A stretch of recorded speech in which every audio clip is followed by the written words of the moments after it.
하나님의 말씀 누가복음 16장 19절에서 31절까지의 말씀을 같이 보도록 하겠습니다. 한 부자가 있어 자색옷과 고운 베옷을 입고 날마다 호화롭게 즐기더라.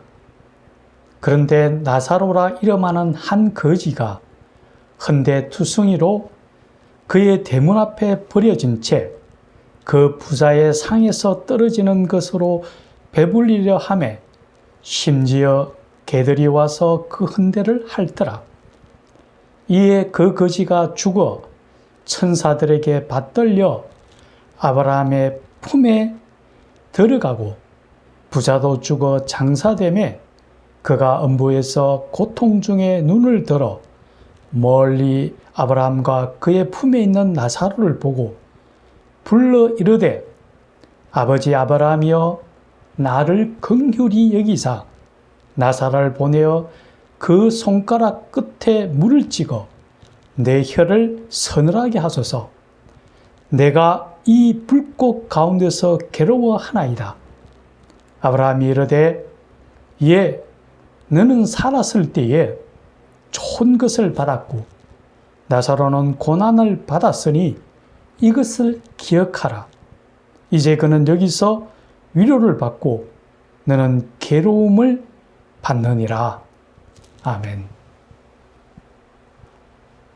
오늘은 천국과 지옥, 즉 영생과 영벌에 대하여 함께 나누고자 합니다.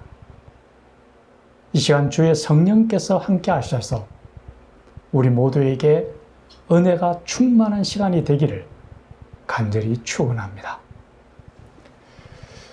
오늘 성경 본문에는 두 부류의 사람이 나옵니다. 한 사람은 부자였고 한 사람은 거지인 나사로입니다. 이 부자는 좋은 옷을 입고 좋은 음식을 먹으면서 좋은 집에서 매일 호화로운 잔치를 베풀고 풍성하고 쾌락스러운 그런 삶을 영위하고 있습니다. 반면에 이 거지는 온몸에 헌데를 앓아서 고통 속에서 그 부자의 대문 밖에 버려지고 그 집에서 떨어지는 음식을 주워 먹으면서 고통스러운 삶을 살아가고 있습니다. 우리 모두는 각자가 추구하는 삶을 살아가고 있습니다. 어떤 사람들은 본문의 부자처럼 자신의 욕망과 욕심에 쫓아 돈을 사랑하고 물질의 향락을 누리고자 하는 그런 삶을 살아가게 됩니다. 그들이 추구하는 삶의 목적들은 대부분이 물질적인 것들이죠. 많은 재물과 명예와 권세 같은 것을 추구해 나아갑니다. 뿐만 아니라 그 내면에는 교만함과 허영심으로 가득 차 있습니다. 그들은 하나님을 잃어버리고 물질 만능주의에 빠져서 돈이면 모든 것이 가능하다고 생각을 합니다. 그래서 예수님께서는 이렇게 말씀하십니다. 부자가 천국에 들어가기가 낙타가 바늘기에 들어가는 것보다 힘들다고 말씀하십니다. 즉 그들은 하나님보다는 이 세상에 속한 물질적인 것을 더 우위에 두고 자기가 가지고 있는 것을 더 소중하게 여기기 때문입니다. 복음서에 보면은 부자 청년에 관한 얘기가 나옵니다. 어느 날 청년이 예수님께 나와 질문을 드립니다. 주여, 우리가 어떻게 하여야 영생을 얻으리까? 라고 묻습니다. 이 예수님께서는 그 청년에게 성경에 어떻게 기록되어 있느냐고 묻습니다. 이에 그 청년이 이야기하기를 살인하지 말라, 간음하지 말라, 도둑질하지 말라, 내 부모를 공경하라, 내 이웃을 내 몸과 같이 사랑하라고 기록되어 있습니다 라고 얘기합니다. 이 예수님께서는 너가 가서 이 모든 다 행하라고 얘기합니다. 그러자 이 청년이 얘기하는 길을 주여 제가 어려서부터 이 계명을 다 지켰나이다 라고 얘기합니다. 그러자 예수님께서 너에게 한 가지 부족한 것이 있나니 내가 가진 모든 것을 팔아서 가난한 자들에게 다 나누어 주고 너는 나를 쫓아라고 말씀을 하셨습니다. 이에 그 청년은 근심하며 떠나갔다고 기록되어 있습니다. 즉 그는 하나님의 구원보다는 세상적인 물질과 그가 가지고 있는 것을 더 소중하게 여겼다라는 거죠. 그런 삶을 살아가는 사람들도 있습니다. 반면에 이 거지는 자기 몸이 아파서 자기 스스로 경제 활동을 해서 먹고 살기도 힘들었습니다. 해서 부잣집 대문 밖에 버려지고 심지어 그들이 버리는 음식을 먹으면서 건건히 살아가고 있습니다. 그들은 이 세상에서 의지하고 도움을 줄 사람이 아무도 없습니다. 오직 그가 기댈 곳은 하나님 한 분밖에 없었던 겁니다. 비록 그 모습은 볼품없고 처량하고 비참한 모습이었지만은 그 마음속에는 하나님을 향한 온전한 믿음을 갖고 살아갔다라는 것을 우리는 오늘 보게 됩니다. 자, 과연 우리는 어떤 모습으로 무엇을 추구하며 살아가고 있을까요? 한 번쯤 우리가 멈추어 서서 우리의 삶이 어디로 가고 있는지, 무엇을 향하여 나아가고 있는지 분명히 생각을 해야만 할 것입니다. 아울러 오늘 몇 가지를 우리가 같이 기억할 부분이 있습니다. 먼저 기억해야 될 것은 우리 모두는 반드시 죽는다라는 사실입니다.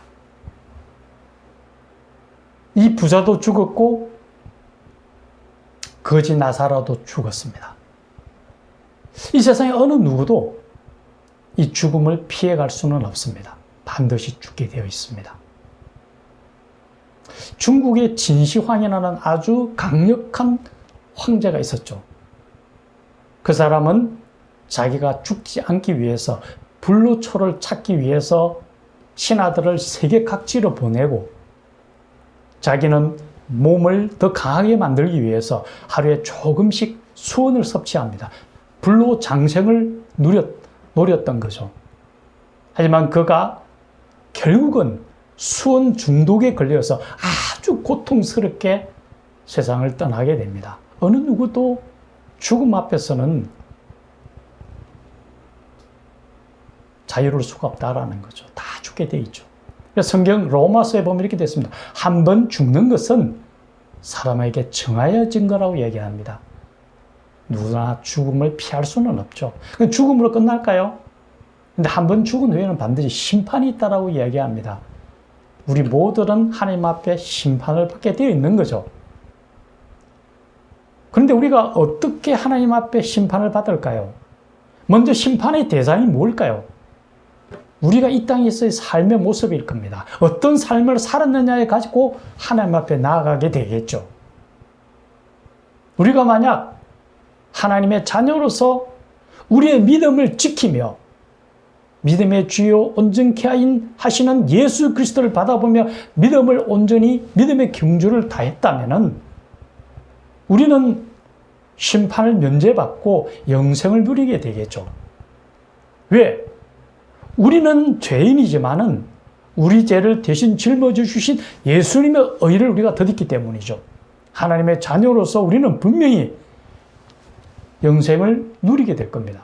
반면 하나님을 잃어버리고 세상을 쫓고 세상의 연락을 쫓아 살았다면은 반드시 영벌을 받게 될 수밖에 없을 겁니다. 또 한편으로 우리가 이와 관련해서 생각해 보아야 될 것은 복음서에는 포도원 품꾼에 대한 얘기가 나와 있습니다. 아침에 일찍 포도원에 나간 품꾼과 오후 늦게 포도원에 나가서 일을 한 품꾼에 대해서 그 농부는 똑같이 한 데나리온씩을 주게 됩니다. 이 말은 우리가 젊어서 믿었던, 아니면 나이가 들어서 하나님 앞에 나와서 부름을 받았던, 우리가 그 기간이 중요한 것이 아니라 하나님의 부름에 어떻게 우리가 응답하였는가가 더 중요하다라는 거죠. 주님께서는 우리에게 말씀하십니다. 먼저 된 자가 나중되고 나중된 자가 먼저 되리라고 이야기합니다. 우리가 비록 늦게 하나님을 따랐던 어떤 상황 속에서건 하나님을 더욱더 붙드는 모습이 훨씬 더 중요하다는 걸 말씀합니다. 우리가 알거니와 예수님께서 십자가 달리실 때에 함께 달렸던 두 강도 중에서 한 명은 마지막 순간에 예수님의 부름을 받고 천국에 들어갔다는 사실입니다. 우리가 마지막까지 우리의 믿음의 경주를 온전히 이루어 나가는 것이 얼마나 중요하다는 것을 우리는 알아야 합니다.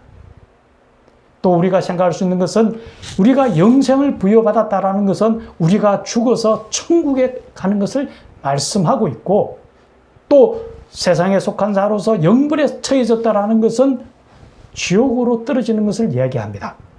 먼저 천국은 오늘 성경 본문에서는 이렇게 이야기합니다. 아브라함의 품에 안겼다라고 이야기합니다. 우리가 죽어서 천국에 간다면은 우리의 본향인 어머니의 품과 같이 포근한 천국에 우리가 들어가게 됩니다. 그곳에서는 고통도 없고 눈물도 없고 사망도 없다고 성경은 이야기합니다. 또한 그곳에서는 사자가 풀을 뜯고 어린아이가 독사의 굴에 손을 넣어도 물지 않고 약육 강식이 지배하는 것이 아니라 우리 모두가 하나님 앞에서 평안함을 누리며 기쁨과 희락이 가득한 온전한 기쁨을 누리게 된다는 거죠. 그것이 우리에게 주어진 하나님의 가장 큰 선물일 겁니다. 우리는 천국을 바라보고 살아간다는 거죠. 반면 지옥에 떨어졌을 때, 지옥은 오늘 어떻게 표현합니까? 영원히 꺼지지 않는 불입니다. 하지만 그곳에서 불이 타지는 않습니다. 온전히 뜨겁고 고통 속에서 살아간다는 거죠. 그런 영벌을 받게 되겠죠. 우리는 이 땅이 우리가 하나님 앞에서 평가받는 심판의 자리일 겁니다. 우리가 믿음 잃지 않고 하나님 안에서 온전한 삶을 이루어 나가는 것이 얼마나 중요한지 모릅니다. 잠깐 왔다 가는 이 나그네와 같은 세상입니다. 창세기 47장에 보면은 야곱이 바로 앞에 같이 이야기를 나누는 모습이 나옵니다. 거기서 야곱은 이렇게 이야기합니다. 나의 인생의 세월길이 130살이지만은 내 나이가 얼마 아니 된다라고 이야기를 합니다. 이 나그네 같은 세월이, 그가 나그네 같이 살아온 세월이 130살이었지만은 그 나이가 얼마 안 된다고 얘기를 하거든요. 이 땅은 나그네와 같습니다. 잠깐 머물러 갑니다. 저 또한 뒤로 돌아봤을 때에 정말 눈 깜짝할 만한 세월이었다는 것을 생각하게 됩니다. 우리가 이 땅에 정말 머지않아 떠나갈 때에 우리가 천국으로 갈 것이냐 아니면 지옥으로 갈 것인지 우리는 분명히 우리 앞에 놓여져 있습니다. 주님의 뜻을 쫓아서 온전한 하나님의 자녀로서 천국을 향하여 하루하루 매일매일 나아가는 하나님의 자녀가 되기를 간절히 축원합니다. 같이 기도드리겠습니다. 온 우주 만물의 창조주이신 하나님, 우리가 하나님의 뜻을 쫓아 이 땅을 살아갈 때에 사람이 한 번 죽는 것은 정해진 것이라고 말씀하셨는데 언젠가는 우리가 이 땅을 떠나가게 됩니다. 또한 그 이후에 심판이 있다 말씀하셨는데 우리는 하나님의 자녀로서 심판을 면제받고 영생을 누리며 천국으로 들어감을 확신합니다. 우리에게 주신 그 천국이 우리의 참된 소망임을 깨닫고 하루하루 주님 손 붙들고 믿음의 경주를 온전히 이루어 나가는 하나님의 자녀들이 되기를 간절히 원하올 때에 예수님의 이름으로 간절히 축원하옵 기도하옵나이다. 아멘.